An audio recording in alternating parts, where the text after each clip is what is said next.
So we are continuing our My Calling series, and I'd originally asked Pat to be the last speaker in the series, but Tom, who was scheduled originally for today, had a make-up session with his faculty advisor at the U, and so Pat graciously moved his Sunday up a couple of weeks, for which Tom was very grateful, and I am as well. You might remember that last year, Pat was a part of the My Calling series and really focused on his time in Vietnam as a part of the U.S. Marines force there. And I think for me at least, there were two things about that Sunday when you spoke, Pat, that really had me thinking right away that we should ask you to come back. First, because of the depth of that Sunday and what you shared with us about your service. Yeah, it was pretty deep. In the military. In the best sense of that word. I mean, we know there are other things that can get deep, but this was really good. And then we were also, I and a couple of the other folks that I talked with afterwards, were interested in whatever else you might care to share with us about your time in the service, but then about your calling after you left the Marine Corps. And I've got to say, although one of the guys isn't here, we were hoping that at some point we'd hear a little bit about bass fishing too. So, that's enough of an introduction, Pat. We're all yours. Okay. I got one question. Why can't you start it, Mark? Question? Like the guy said one time, he said, it's not Marine Corps, he said, our Marine Corps? There's only one that I know of. Thanks for all you for being here today. We had to get up early.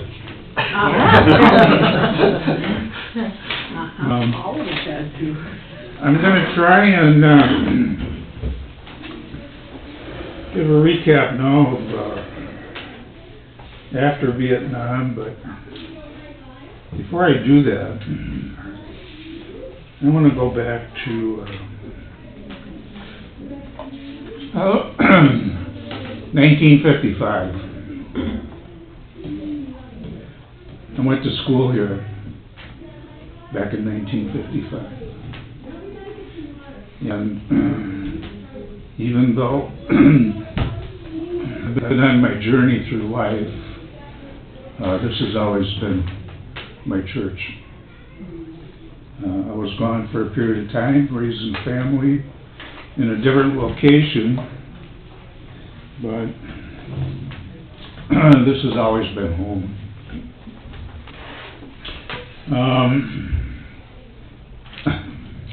That being said, now you know how long I've known that gal.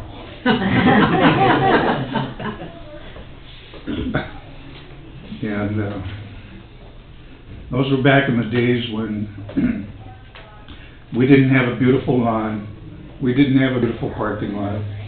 We had thistles, dirt, rock, and a swing set out there. And that was about it.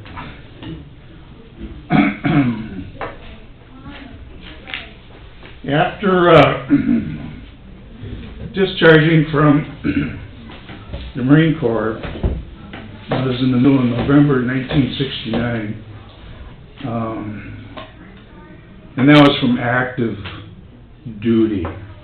I still had 2 years on my contract with inactive duty. So I just want y'all to be aware of that. I was employed by Automotive Merchandise Incorporated down in University in Dale. they were a great big warehousing operation where they distributed auto parts. And I've been and at that point on, I've really been in the automotive aftermarket all of my career.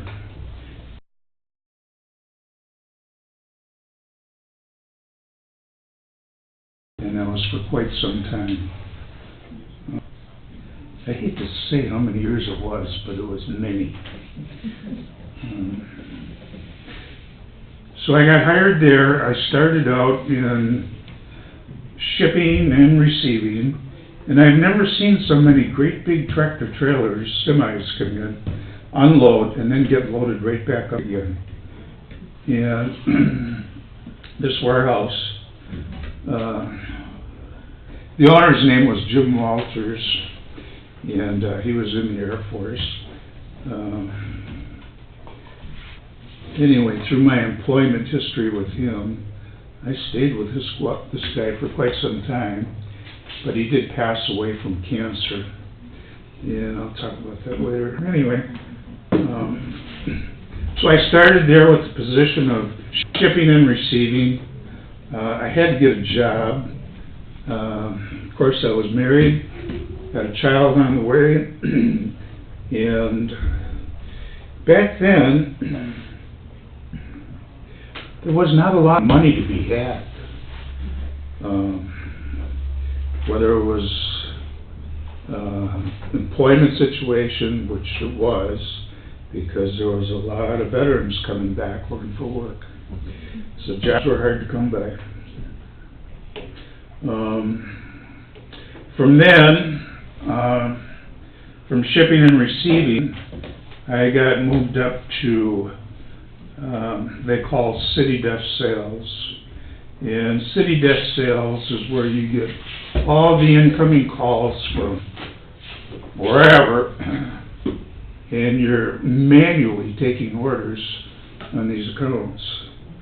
And from processing the order goes back into the order fillers, and then the order gets filled, shipped, and on and on and on. There's many functions in operating one of these huge warehouses. Many. So then I got into some management. I was then transferred in between 3 stores which the owner owned besides this huge warehouse operation, and they were local. And I took on the position of as a temporary fill-in manager of those stores. That's where I got a lot of my management experience right from the hip. I increased their gross sales in every store that I managed. From March 72 through January 76, I was employed by another outfit. It was Eastside General Trading, and that was right down the road here on Arcade Street. I was hired as a jobber salesman to organize their wholesale operation. So in these stores, they did retail and wholesale. And it's kind of a tough nut to crack. This owner, in my personal opinion, I don't know how he even took on this venture. I think his mother was rich. He really had no people skills, and to me, he just did not get along well with people. He had tunnel vision, didn't express goals or anything really good to get you pumped up. It became a chore for me to report to this guy. And being the guy I am, I only put up with so much. But I did give him some success because of me. In that position, I conducted a market research. I set up sales promotions, which he really didn't know anything about, and inventory control systems for all of the wholesale accounts that I serviced and that I gained for his business, increasing gross sales by over 80%. Wow. And at that point, he thought he outgrew his little niche in the market there, and he wanted to expand and get into a bigger store, which he did. And that store was where now, currently, there's a O'Reilly's parts store on Suburban Avenue, and that used to be right over by Byerly's, but I don't think Byerly's is there anymore. It was right across the street there.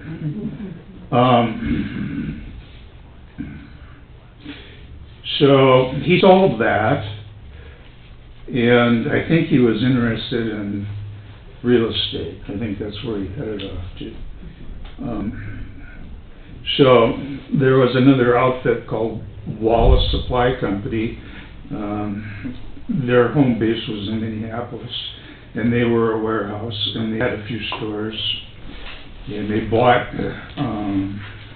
this business, and I stayed there, and I worked there again as the manager of the wholesale department and not even store retail.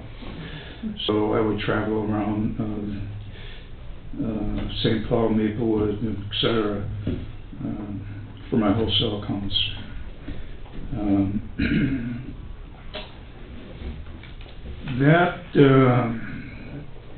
That leads me on to June 1976.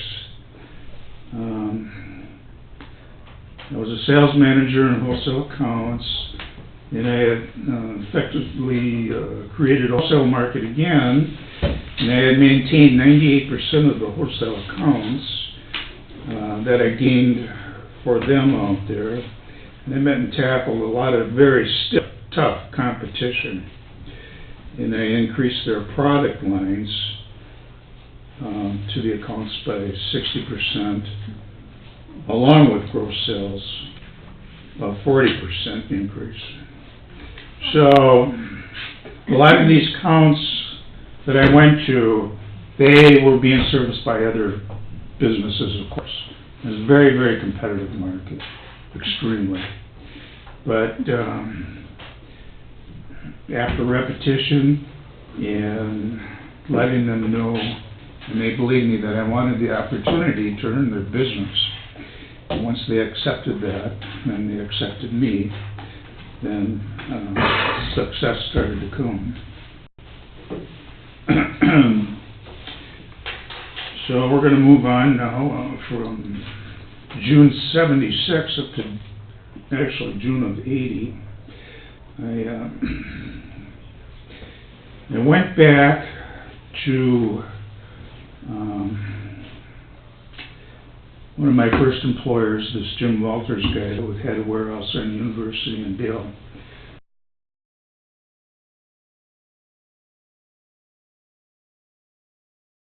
He also had a warehouse, and they even named a name after him, on the street name after him, Walters Boulevard, and that was up in Dealership Row up here on Highway 61. And it was shortly before you hit County Road E, and it was on the west-hand side behind that Lincoln Mercury dealer. Big warehouse there, another great big AC Delco distributorship, and he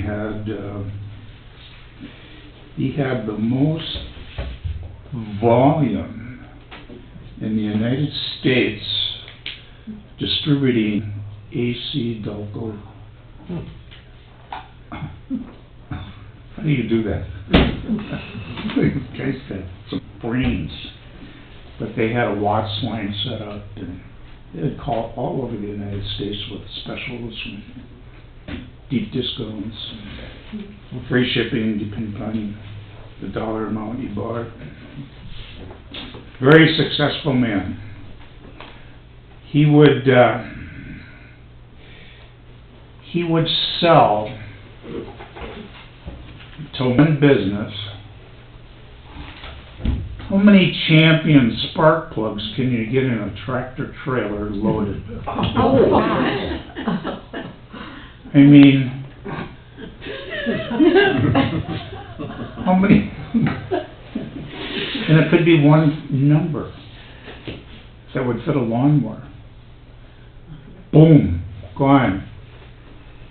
Thousands and thousands of dollars. The guy was just unique. That was just an example.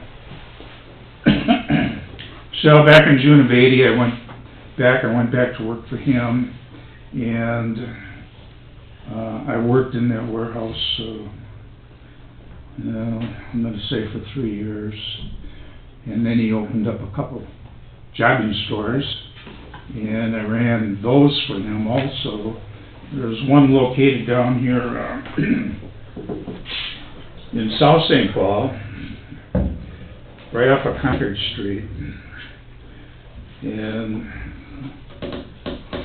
that location was like not far from that Fury Motors outfit down there, a few other car dealerships.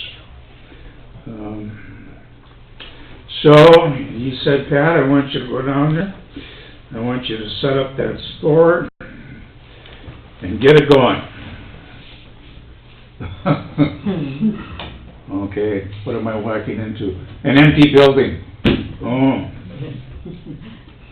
So I was responsible for setting up a new wholesale and retail operation, including the hiring of employees and the selection and opening of accounts with various vendors to purchase the goods that go into that store to sell.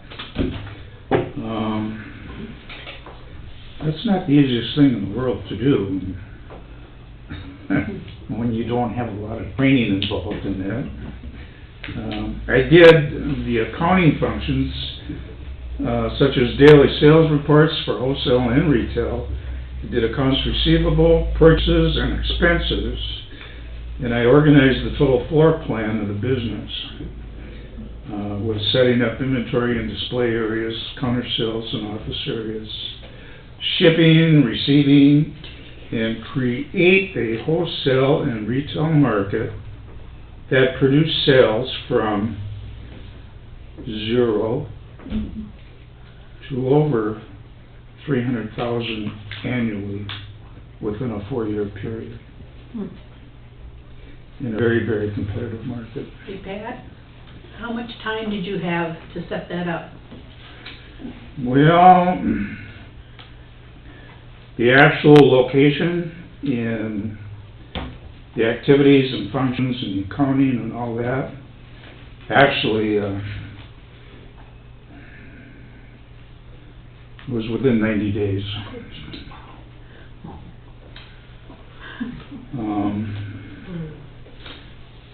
Top temporary that I hired became quite a bill to get the thing up and to make it functionable. That was back in 1980.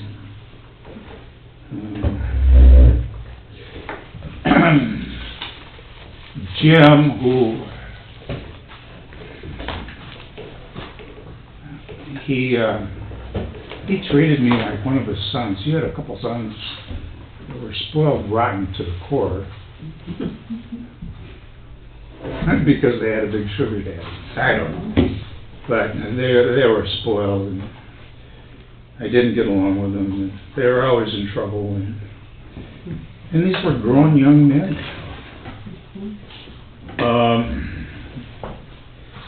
Jim came down with an illness, and he passed away from cancer. And shortly thereafter, they started liquidating his business. And it didn't carry on.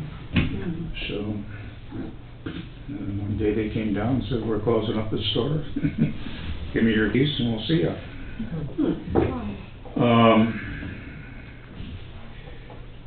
So, have you heard of Big Little Rossi Auto Parts? They were around for many, many years. I applied there because they had a super big ad and they're looking for help. And it just seems as though the last thing I wanted to do was to get into retail. I didn't want to do that. I didn't want those stupid hours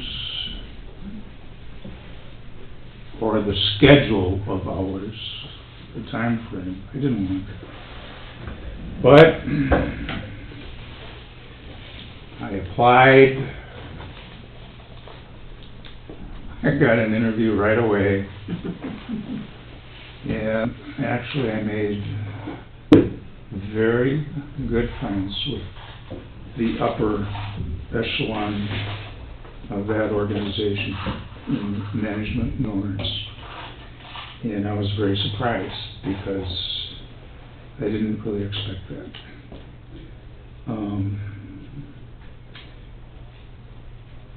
So I made it very clear that if I was going to work for them, they were going to hire me right off the get-go as a manager.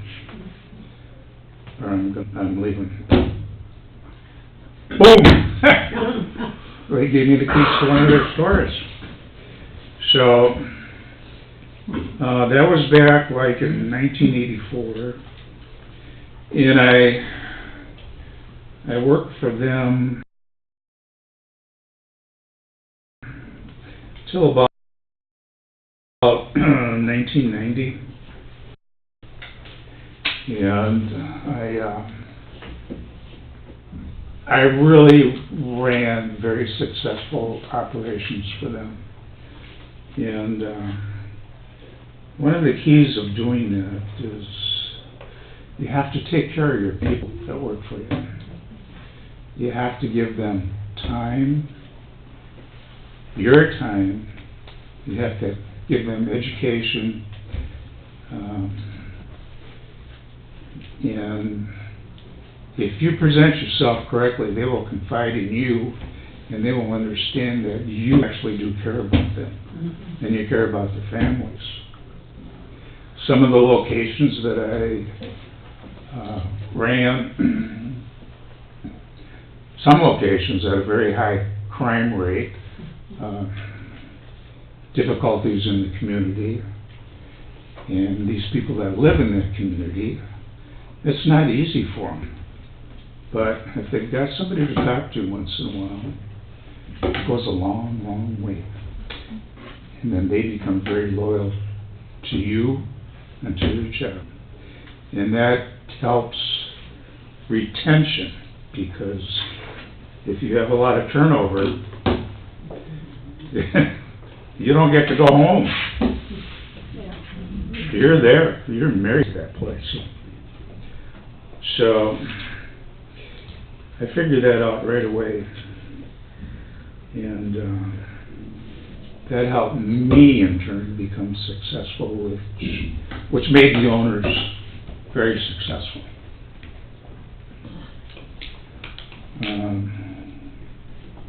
Like I say, I managed several locations for them, and we had competition of the store managers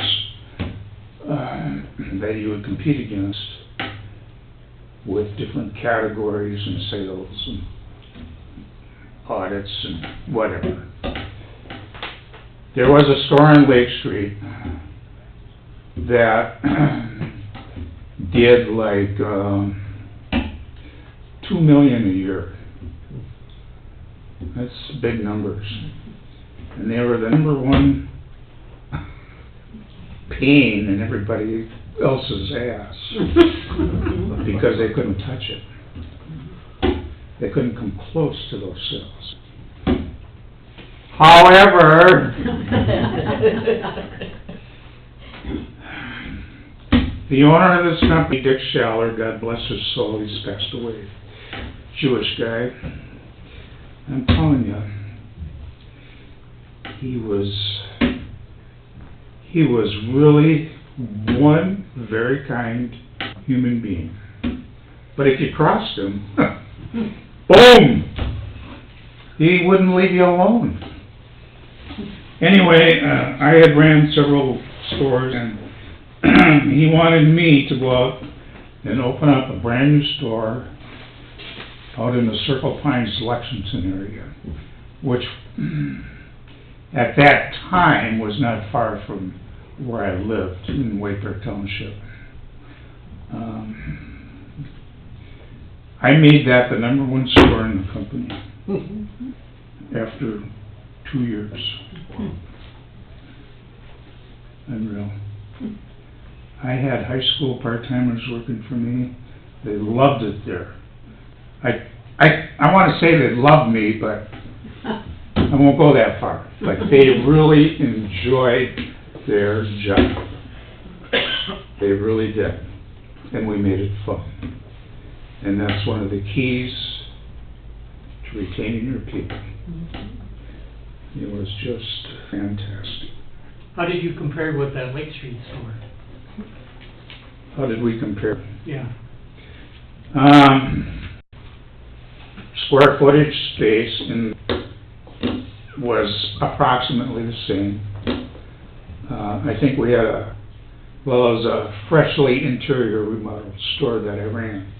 So it was a lot fresher, nicer looking, you know, with ceilings, tile, new countertops, new fixtures. And that store was kind of old, you know, needed a good fresh up.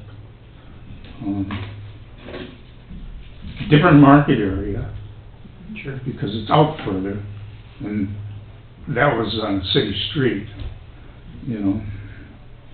So it was more convenient, more accessible for the consumers to come into this. It was a strip mall shopping center, but it had huge parking and good lighting, you know, a lot of glass frontage and sidewalks, and well lit. Yeah, it was a much nicer environment. Pat, what about sales? What? I mean, you said you were the #1, but what did you do in sales? You said the other store did $2 million? Oh, yeah, we did over $2 million. Don't ask me how much. Oh. It was beyond your comprehension. Got it, okay. I'd love to say try me. Normally you would get, most of the stores, you would get one delivery once a week. A pretty good size tractor trailer. And in pallets of oil and liquids, antifreeze, coolant, parts. I'm going to get into parts in a minute.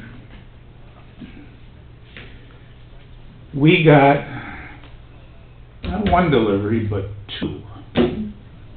And Lake Street got 2. But I'm not sure if anyone else got 2 or not. Maybe somebody else did, but you had to have help to keep that place going.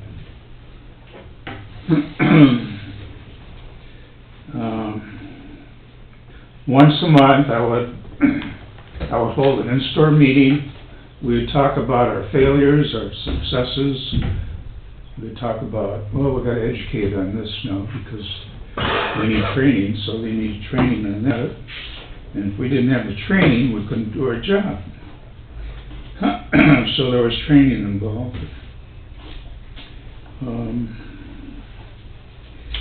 After 1990, Dick Schaller also had 2 sons.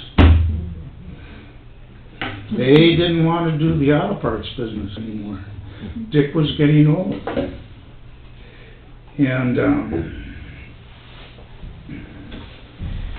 they wanted to get into real estate. So Dick brought in his entire management personnel, explained to them, which was most kind of him to let us know what was coming down the pike. So they made a sale, to sell their business to an outfit called Checker Chuck's Cragen. They were absolutely huge. They were out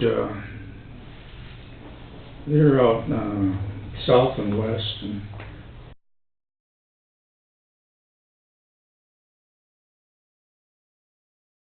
California and San Francisco. They're down there, but they were all over the place. Very big, huge company, and of course they're in the stock market.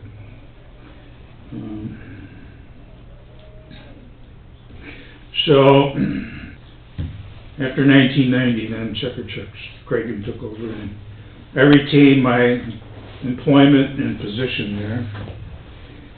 And that went through 1994. Pretty sure it was 94. An outfit called O'Reilly's, which is here today, purchased Checker Chuck's Cragen. So I had worked for 3 major companies. Never filled out another application, and just took over, and you're with us now. That's all there was to it. But not all management stayed along. I think they cherry-picked a lot of employees.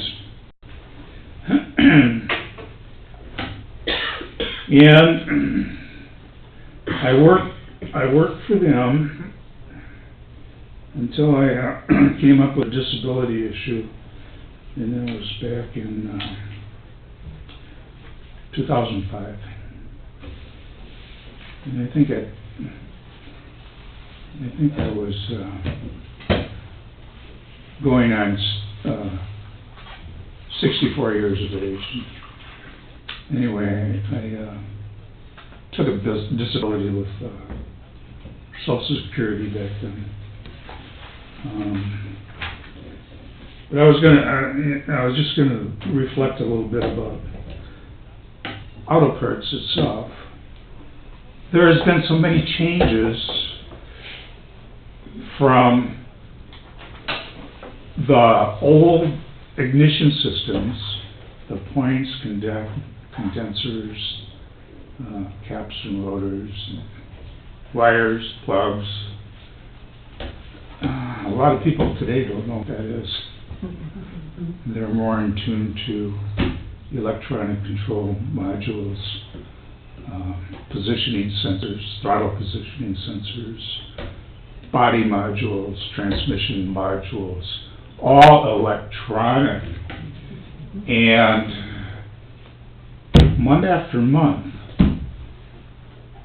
changes are made when those vehicles come down the assembly line. They're all different. And when somebody comes in, they ask for a part, and you are trained to give them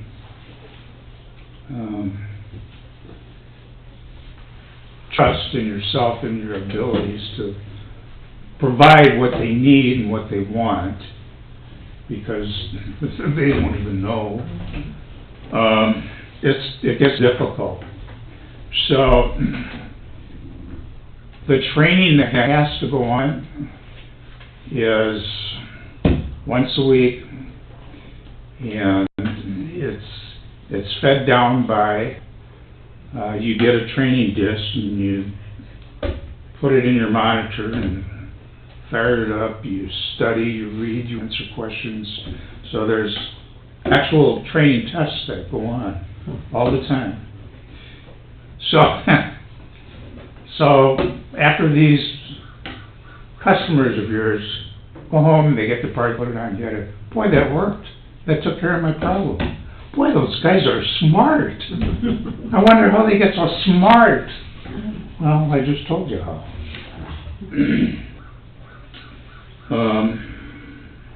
I've seen a lot of changes in the years that I've been involved in the automotive aftermarket. I've seen a lot of things happen. And I really applied myself, and I tried to be very successful, not just to the company or myself, but I had to provide for my family. That was a constant on my mind, constant.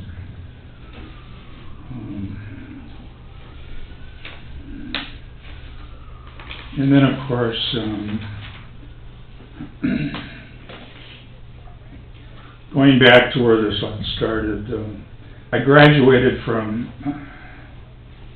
North St. Paul, and Sharon graduated before I did. No, it's not from your age, honey, it's because I flunked. No. They know. Make that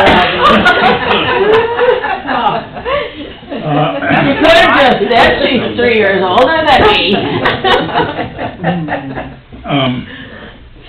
Well, okay, we won't go into that. Okay.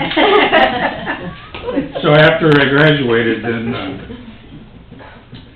I enlisted in the Marine Corps because I got a draft notice. I did not want to go in the Army. I did attend, in the spring of 1969, I did attend the University of Minnesota. I took Economics 1 and Marketing. Then I went back to college in '75. I had a little bit of time left on the GI Bill for education, so I didn't want to throw that away, and I had to use it or lose it. So I went to National College of Business, and they had an outlet over here at Hillary High School. And I went there, and I did get a 2-year business degree, and I used the rest of my benefit there on the education.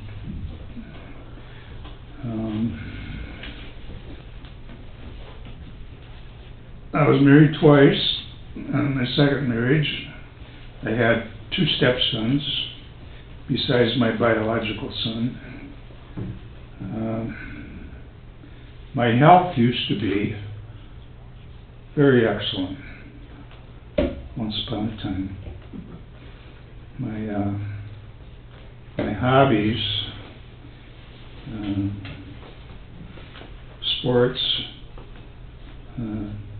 helping my sons with their cars and their toys, getting greasy, grimy, turning wrenches, and of course fishing. I did not, through things that happen in life, I did not reach all of my personal goals. Some of them I did. I did apply my knowledge and my capabilities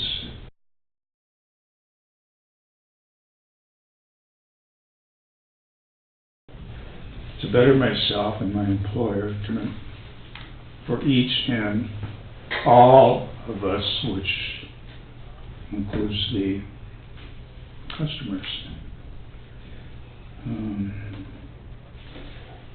I finished remodeling my home. That's up in White Bear Township. I did that more than once. My wife wanted the kitchen redone, I think 3 times. I'm telling you. I bought the house and the property from my father-in-law, who was our neighbor. And I had him do a ton of plumbing, believe me.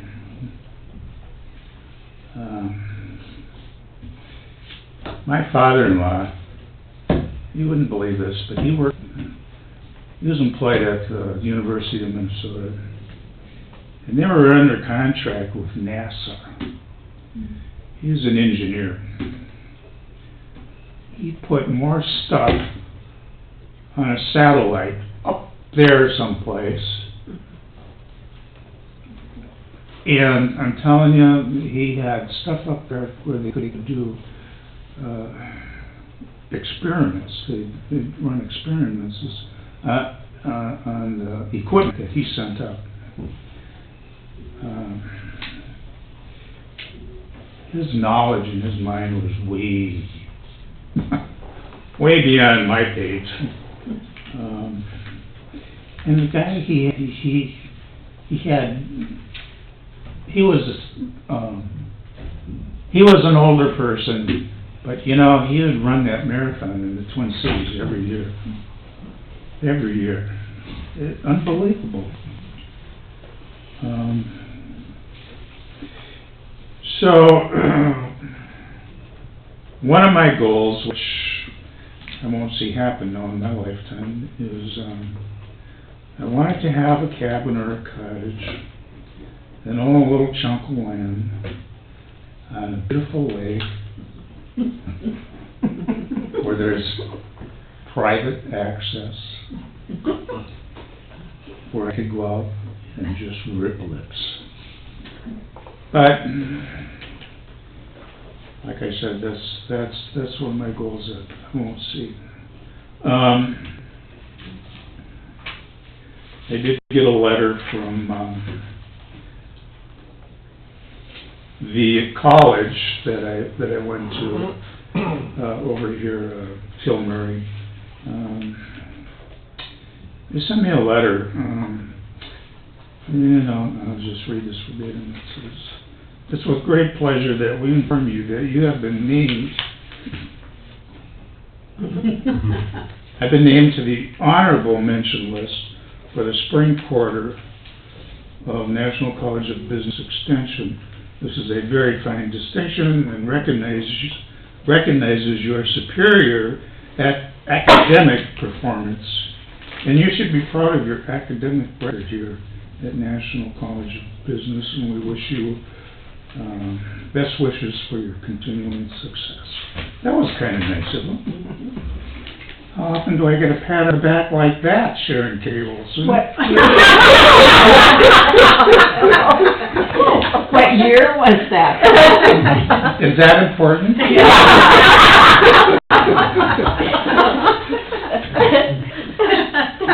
June 8th, 1978. That goes back a ways. Oh, I've never been here, Bob. You got Pat, I have a till question. 10 off, Pat. Huh? You got till about 10 off. Where did you get your management skills? Was that anything reflected from your service time, or does it just, you were the kind of guy that you could get along? Yes, it was. Okay. From the service time. Yes, because as you get promoted, you take on more responsibilities. And a lot of it is eye self to self with your Marines that you're in charge of, and that's kind of where that all started. When I ran training classes in weapons, I would be up on a stage with a presentation with one particular weapon. And there's probably 200 guys out there sitting down looking at me. And you have to have control of that. Very good. And it's you have to give them all the information that you've got so that they understand And there's feedback here. They understand what you're saying and teaching. And once I feel that they understand that, then I know I've done my job. Pat, just to follow up on that question for a minute, one of the things you said earlier that I thought was really fascinating, you said it's just so important that you listen to people and that you let them know that you care. Mhm. Where did that piece of your management come from? I think it came from my moral upbringing. Okay, not that, because No, it wasn't from the service. yeah, okay. And it wasn't from being at the dentist's office. Okay. No, it was that was my moral upbringing from my parents and from my church. Did that sound okay? No, I was... Answer that correctly? No, no, I didn't mean to make it sound like that. But I have a perception of the military, and I've been wrong about that a few times. You have been. So I have been. And so that's why I wondered if you might have gotten some of that there. 'Cause I have. Now that you have said that, I have been wrong numerous times. Numerous times I've been wrong because I don't know if it's first impression that I have with somebody or what, but after you get to know someone, it's a whole different picture. Totally different, and you never dreamed it would be that way. yeah. So I wouldn't. Right there? Right. Do some of your health problems stem from those Vietnam years? You don't have to answer. Yes. Yeah, okay, good. Yep.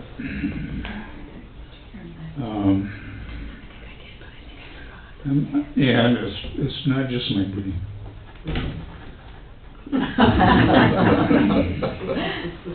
But that's from age. William President. I would, Involved in your court battle. I would like to believe that. I would too.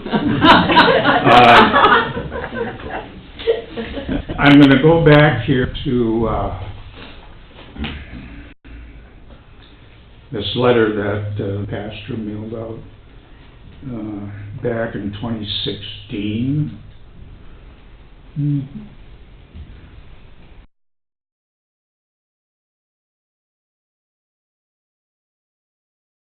Boy, time flies, doesn't it?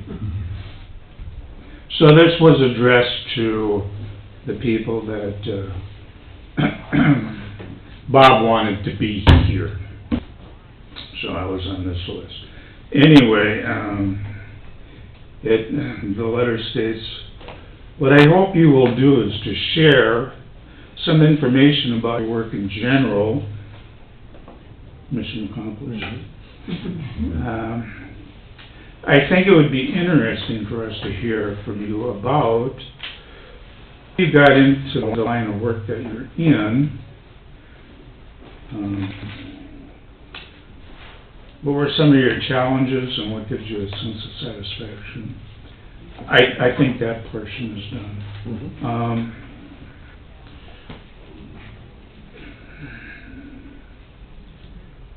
Are there areas of work that are clearly shaped or affected by your Christian faith?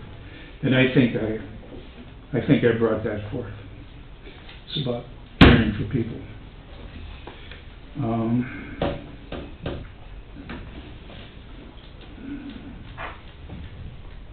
And it goes on to say here, the people that I've worked for,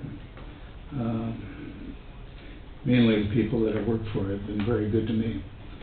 And really don't have any issues other than this one person I worked for over in Arcade Street. Wasn't my cup of tea.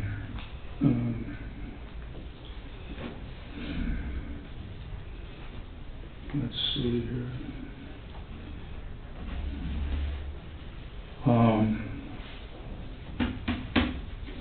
What got me into the automotive aftermarket. What grabbed me? Well, back in the day, when I was still in high school, if you weren't cool, if you didn't have a 1957 Chevy, you weren't cool. So I got one.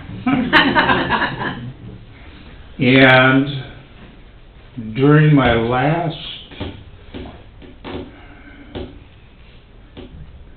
2 years of high school, I know I started in the 11th grade. I became a summertime brick tender in construction. And you want to talk about a physical job with 3 guys laying block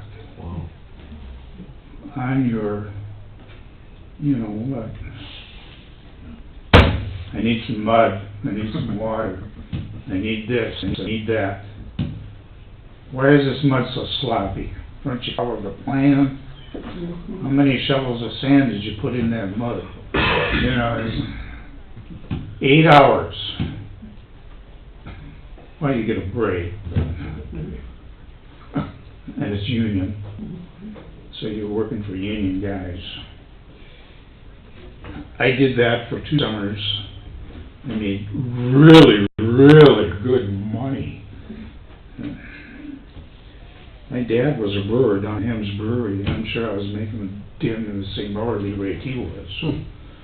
And he was making beer and moving it from tank to tank to tank. But that's Ham's beer. Okay, so I had some money, I had a job, and I wanted to be cool. I went to Merritt Chevrolet when they were on Arcade and 7th Street. Went in there, looked around. What are you looking for? I'm looking for a 57 Chevy. Now, they had one there, and I bought it. Well, okay then. As time went on, I started tinkering with that car till wee hours in the night. My mom said, "Aren't you gonna go to bed? You got stuff to do tomorrow." Yeah. Back then, I really didn't know what sleep was. I was having too much fun. So,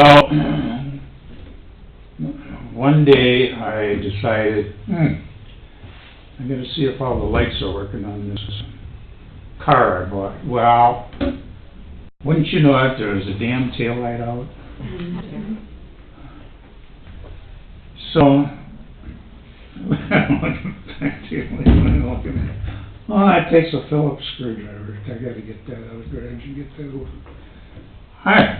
I go in the garage, get a Phillips screwdriver. I'm down there and I'm trying to bust this damn screw loose. Didn't budge. In fact, the screw started to melt. You know, it was so strong. I went to the next screw. There was 3 screws that held the lens in. And it was in the back. It was a small lens. Man, what am I going to do now? Maplewood's going to pull me over, or Gladstone. They're going to pull me over and give me a ticket. I'm a kid. The light's out. Then they're going to search my car for beer.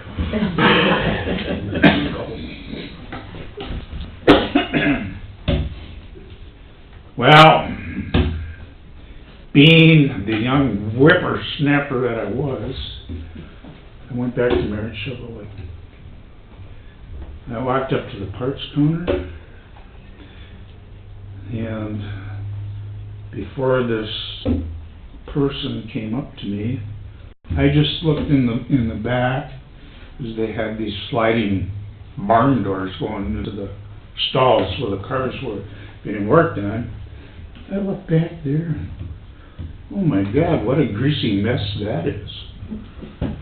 Well, yeah, they're mechanics and they're changing oil or whatever they're doing. And, so, all of a sudden, this guy comes up to the counter and he's got a bright white shirt, Merritt Chevrolet, parts manager, whatever his name was. I was in awe! My God! I couldn't believe it. And after looking into the stall where the cars were, I look at this individual. How can I help you? Well, you know, I can't get the screws out of this lens, and I want to replace the bolts, because the cops are going to pull me over and give me a hard time. Well, we're going to get one of my, well, now they're technicians, but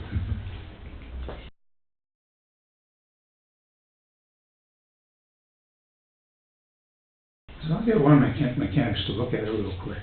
Looked at it and he says, you know, we're going to have to bust that lens to get them screws out. Well, that's just on this side, but what about the other side? Same deal. Okay. Well, how much are those lenses going to cost? Oh, they're about 75 cents a piece. Back in the day. You won't come close to that now. Yeah. Well, okay. Could you replace those and put brand new screws in and lube them up so I can do it myself again? Yeah, no problem, yeah. So, anyway, they took care of my problem, you know, of the lights, etc. And, boy, I'm telling you, before I walked out the door, I looked at this guy again. Boy, I think I'd like to be that guy. And from that point on, I had an interest in getting my hands grimy greasy anyway, but that pretty much sealed the deal. And I recall also that I worked at a gas station right up on 36 in Hazelwood, before they sectioned it thing off. There was a gas station there, and I got a job there. And I really enjoyed that. And that was towards the end of my high school education also. So I guess that's how I got into it. And I continued to read and repair manuals and all kinds of stuff related to that. So that's how I got into it. And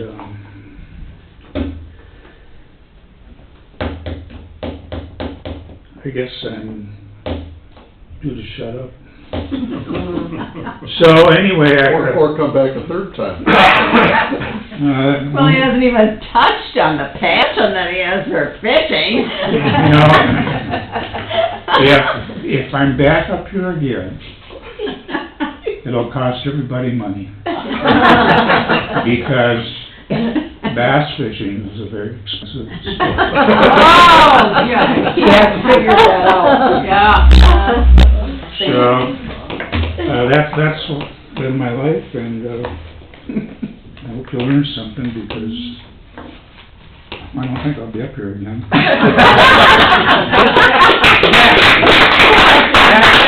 Judy, go ahead. When you were in the Marine, and then you got out of them in '69, and you said you still had 2 years on your contract. Yeah. What's that? What do you have to do? Well, there was a 6-year obligation. Oh, when you enlist? Yeah. Okay. 4 years in. I did 4 active and 2 inactive. Okay, so So if they wanted to get a hold of me because of something came up, or I had to go and be reserves active, I had to go. Oh, okay. But that didn't happen. You're Did it on have- standby. Did it happen much to others, that they got called back? I don't believe it did.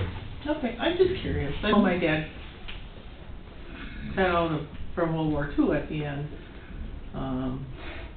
He had a few years where he was in the reserves for the Korean War too. So, I'm just wondering how was it? Those guys got called up, so. Yeah. Who's got another question? Howard did. Howard did. How did you allow a little animal like that to possess you? How did that happen? The bass, you mean? Yeah. He doesn't like the little ones, he likes the They're not big little. ones. The little ones he never catches.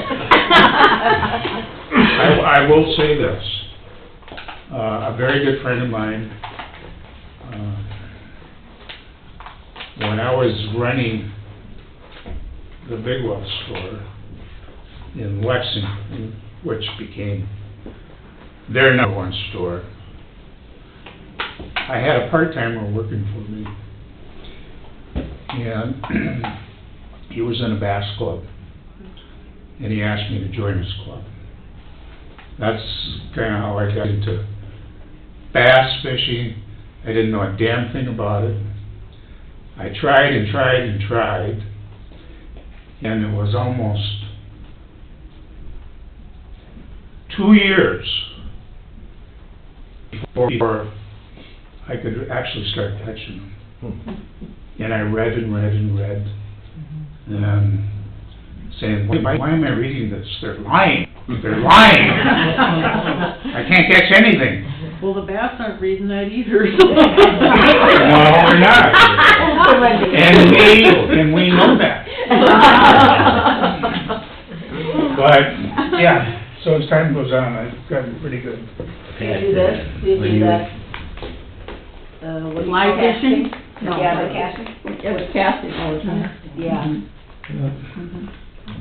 Matt, when you were talking about, giving a class and you had to be in charge of all these people, it reminds me of a story. This guy was teaching a class in the Army, and he noticed that they were falling asleep on him. So the same voice that he had, he said, now, you people that are awake, he said, disregard my next command. And he hollered, attention! And everybody was sleeping jumped up. Yeah, there were a lot of You gotta say it, Yeah. Okay. I was struck, Pat, by what you had to say about managing people and dealing with people, and Michelle, your follow-up questions were things that I was very interested in too. And where does that come from? Because those of us who have had employers or bosses or managers or some kind of work situation where we felt like somebody cared about us, what a difference it makes. Rather than, you know what, if you don't like it, we can replace you tomorrow, and we really don't care what you do. I mean, think of the difference. Personally, I mean, whether you think for good or for ill, that's one reason why I've been interested in staying here as long as I have, because I think there are people that care about me, and Pat, to have somebody like that, somebody like you running the store, we can only imagine or appreciate firsthand what it was like to have a manager like you. Second thing I just want to comment on, that's an interesting story about a guy in a white shirt, that you want to become that guy someday. Is it image, yeah? And when Martin Luther talks about how God works in our lives and in our callings, sometimes there's a voice that says, go to Nineveh, you know, like God said to Jonah. But sometimes it's because there's something about the guy in the white shirt that appeals to you that, you know, didn't appeal to Howard or to Karen or, you know, and that often we're slotted into situations where finally it might seem like we fit, or our gifts match the company's needs and the customer's needs and the staff's needs.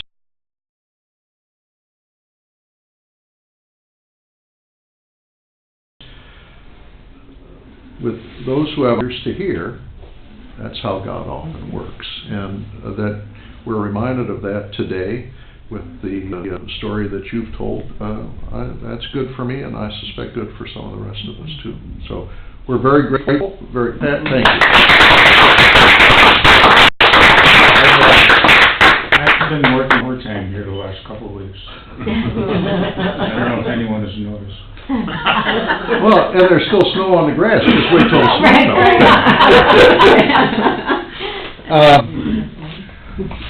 By the way, ladies and gentlemen, the new director of the Board of Church Properties, and we're fortunate with that kind of management experience and with the two people. So, we have 2 Sundays left in this year's My Calling series. Next week, Diana Swanson is on to share about her calling. And then the final week on Palm Sunday is our organist Tong Cheng. So hope that you can take in one or both of those. I think that both will be very interesting, as was today's and the others that we've had this season. So